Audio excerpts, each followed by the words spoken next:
पनवेलमध्ये नवजात अर्भक सापडल्याच्या प्रकरणी आतापर्यंत 2 संशयित पोलिसांच्या ताब्यात आहेत। घटनेचा सीसीटीव्ही लोकशाही मराठीच्या हाती लागलेला आहे। बाळाला सोडून जाणारी महिला सीसीटीव्हीमध्ये कैद झाली आहे। 24 तासांच्या आत पोलिसांनी यातील आरोपींना ताब्यात घेतलं। यात एक महिला आणि एक पुरुष असून प्रेमसंबंधातून हा प्रकार घडला असल्याचं समोर आलेलं आहे। या प्रकरणी पोलीस अधिक तपास करतायत। पनवेलमध्ये नवजात अर्भक सापडलं आणि या प्रकरणी आता पोलिसांनी 2 संशयितांना ताब्यात घेतलेला आहे। या घटनेचा सीसीटीव्ही लोकशाही मराठीच्या हाती लागलेला आहे। यामध्ये एक महिला या सीसीटीव्हीमध्ये कैद झालेली आहे। बाळाला सोडून जाणारी महिला सीसीटीव्हीमध्ये कैद झाले। 24 तासांच्या आत पोलिसांनी यातील आरोपींना ताब्यात घेतलंय।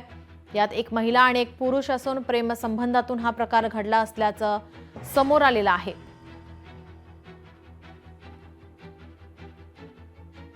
आपल्या प्रतिनिधी आकांक्षा देशमुख आपल्यासोबत फोन लाईन वरून जोडल्यात। आकांक्षा, काय अधिकची माहिती?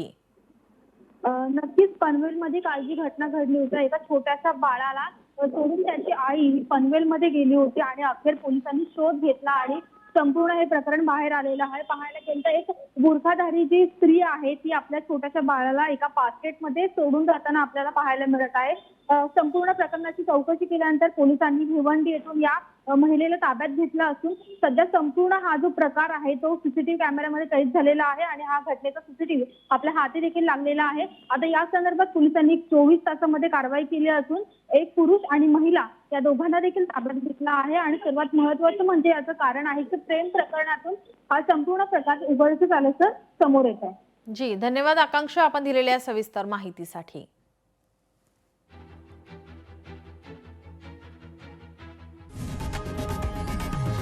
लोकशाही मराठी ऐका, पहा, जागरूक रहा।